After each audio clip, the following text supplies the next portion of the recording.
I do it my own way. I'm nothing like the average dancer.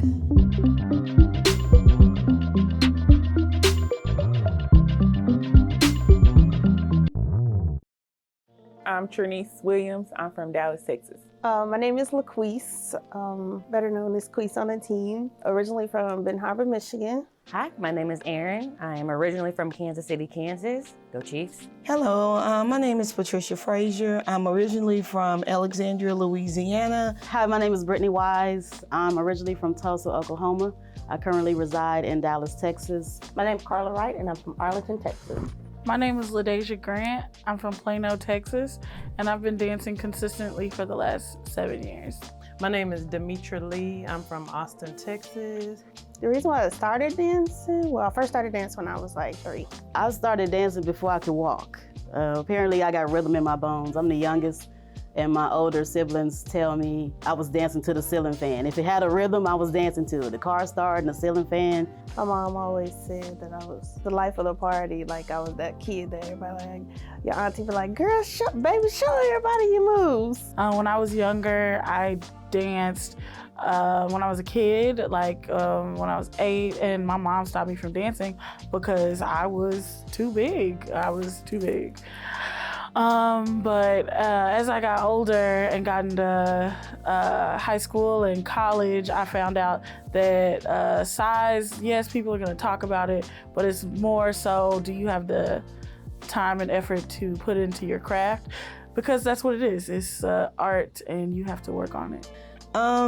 As far as I can remember, when I started dancing, I was 10 years old. But according to my mom, I started dancing before I was able to even walk, according to her. I first got into dance as far as on a dance team at age 9, but prior to that, my mom knew that I wanted to dance from just watching Michael Jackson videos. Back when there were VHS tapes, we would actually record the Thriller dances and Bad, and me and my older sister would literally count out the steps and start doing the dance with Michael Jackson. That was definitely one of the first influences of just the art behind it and the character that you could become, because Michael transformed into every character for every song. My first experience, or when I first seen Curvy Queen, was I was surfing through Facebook and I seen the group. I was like, oh, interesting. I was like, I like the dance, it's in the area. So I actually sent an email to Curvy Queens, and they were saying they were having auditions in November 2018. I was like, I'm going. Pulled up in the parking lot, got out. I was like, I'm not going in here for this. Something say, nah, you wanna go in there.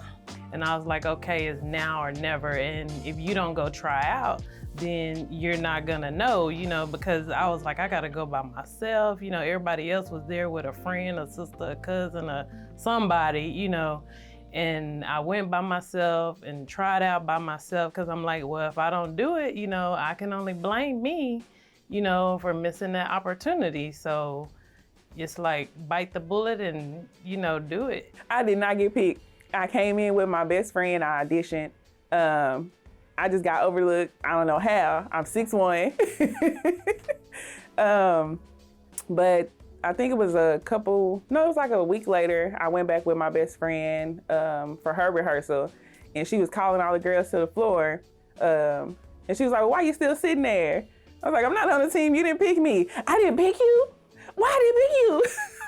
I don't know. So after they practiced and rehearsed or whatever, we left, and she called my best friend to see if I wanted to be on the team. I felt some type of way. I was like, nope, she didn't pick me the first time. I want to be on there. But then I thought about it, and I went back to the next practice, and I was on the team.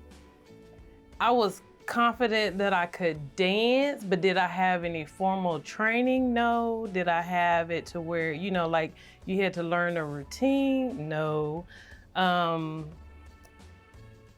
would have to say my first experience with joining the Curvy Queens of Dallas, it was exceptional. And I was really happy to be on the team. And when Gladys Johnson said, we are professional dancers, I was like, what? I made it. Wait a minute. I made it. For me, plus size is just a word society likes to put on something that isn't conventional. I don't think, oh, I'm a plus size dancer, I'm a dancer. It doesn't matter what size, you know, it doesn't matter, you could be a ballerina where they have a certain type, but those social norms are breaking and have been broken. So to finally, because I can even say I fell into that. You know, I stopped dancing because, okay, I gained weight. I wasn't the size I was when I was at the peak of my dancing career, when I was younger and in those ages, and thinking of before I found Curvy Queens of Dallas, that I either had to drop 50 pounds, get back into the gym, be hungry again. And then I saw this opportunity that Gladys had started. And it just was like, yes, I can still do this. I can still get out there even though I'm not the size I was before, and almost do it even better because I have almost more confidence than I did when I was smaller or the conventional or typical size the society wants to say that you have to be. But no, I'm a dancer. You know, no matter what size I get out there and we get it. It doesn't matter. What is it like to be a tall, curvy dancer? I'm always in the back. I'm never in the front. Well, I'll take that back. I'm in the front sometimes, but then people act like they can't see. And oftentimes that's what plus size women struggle with. We're not the norm. We're not the social norm. We're not the beauty standard, if you will. And we have to tell ourselves, I'm still beautiful. So I'm still desirable. I'm still intelligent. I'm still worth more than what the magazine will tell you, the music video will tell you. You have to see the value in yourself, and that's something that I had to grow into. My biggest accomplishment since I joined the team is getting my full confidence back, always being self-conscious of myself, and now I really don't care what people think of me. I'm just gonna live my life to the fullest. Because Curvy Queens is not just about dancing, we are a sisterhood as well, but not just a sisterhood, we are community activists as well. We do feed the homeless. We've done back to school drives. We have partnered with a assisted living facility. So it's not just about dance, but it's also giving back to the community as well. And then the reason I say that is because the purpose is just showing a lot of other women that, you know, I started, like I said, at 40, and you're never too old to start learning different things. And then the passion is that it's my outlet. It's my outlet. I can leave it all on the dance floor and just have fun. Don't do drama. We don't like drama. We don't like the backstabbing. It's about being loyal to your sisters and as well as to the director. The backbiting, the backstabbing, the talking about each other, we don't do that. We want to bring each other up and lift each other's up, because every person on this team has something that they can bring to the team positive. Everybody on the team is going through issues. So whenever you're going through an issue, we don't want you to back away. We want you to come and pull to your sisters so we can give you that strength and lift you up and help you through. In the down moments of the team, Gladys does step up and try to resolve issues. They may not always get resolved the way the individual wants it resolved, but she does put in the effort to try to get to the bottom of something. Anytime I'm going through anything, I play music and I can dance it out. That's really my go-to. I'll dance in my house all day long if you let me. Since I started the team, I was going through a divorce, and dance has really kept me on pace and kept my mission positive despite all the behind-the-scenes stuff I have going on in my personal life.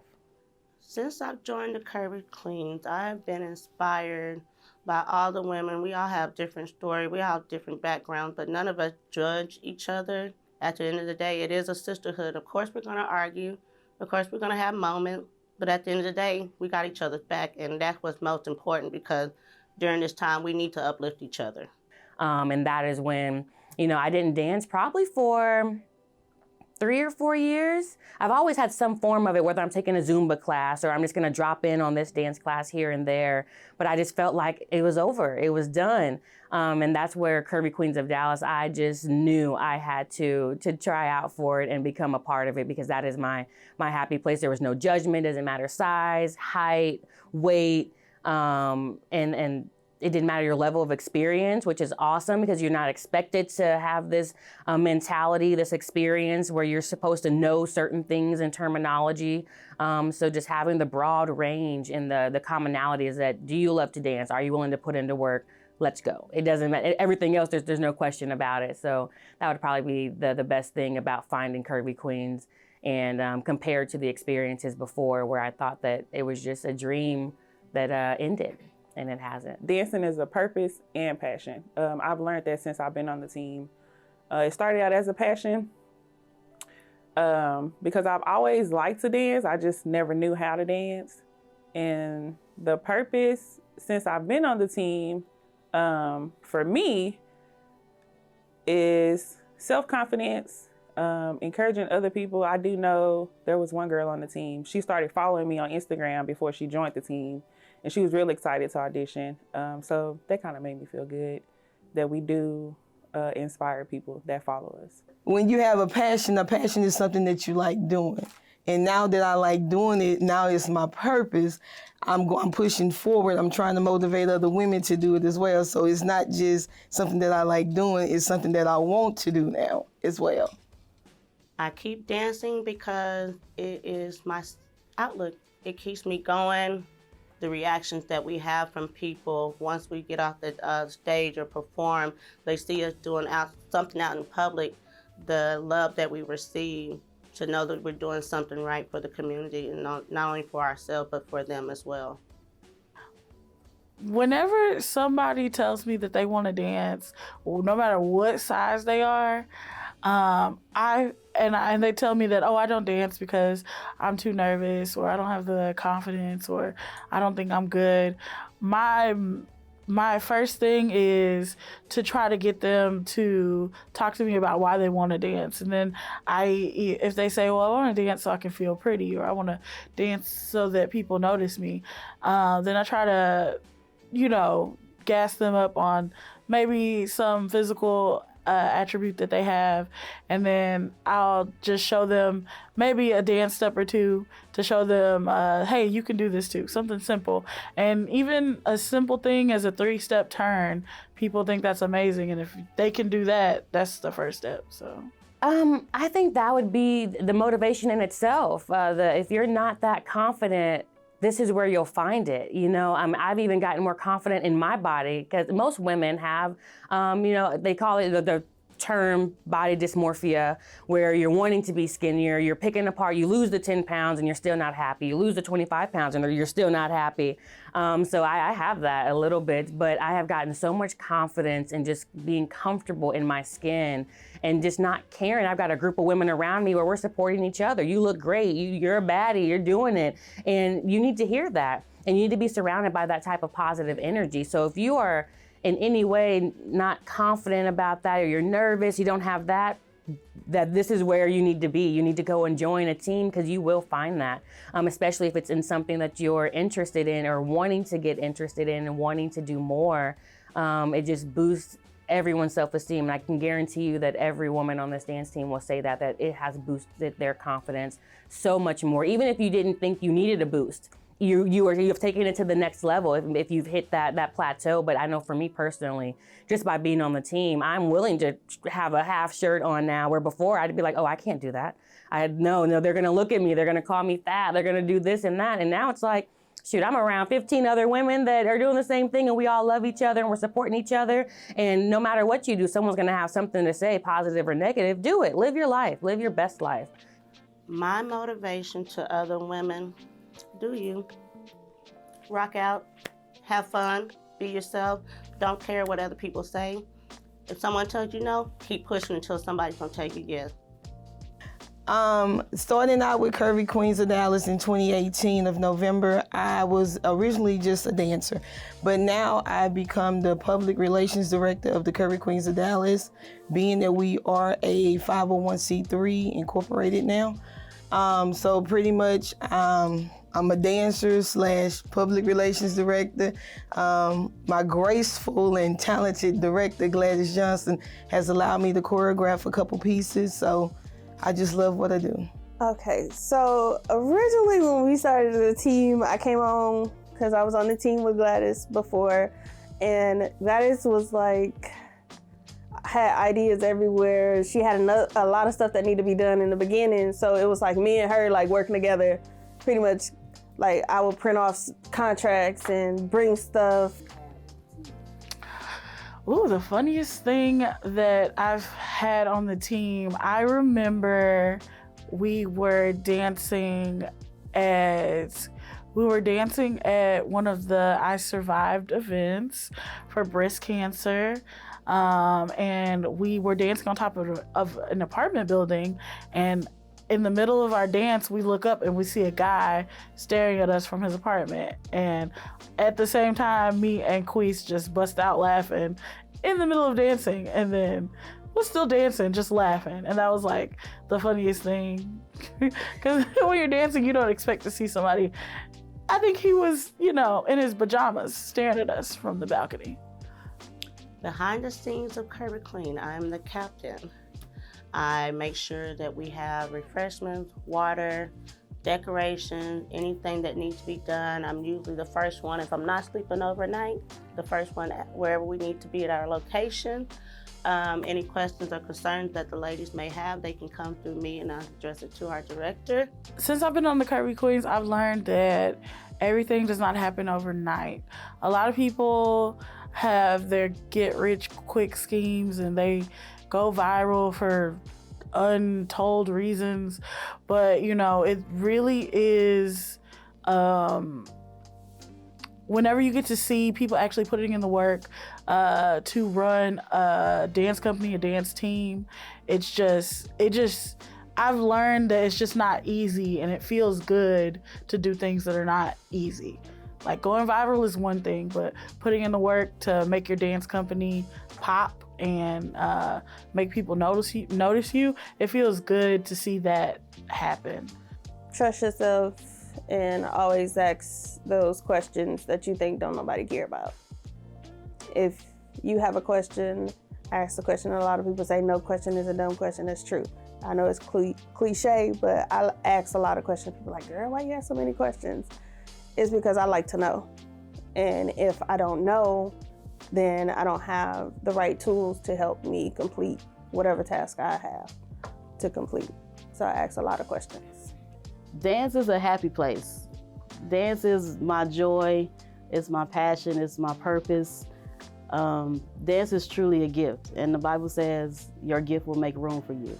So I truly believe through dance, I can conquer the world, I can travel the world, I can do many things. So dance for me is the multitude of everything that I am. When you hear Brittany, more than likely those who know me, they know I'm a great dancer.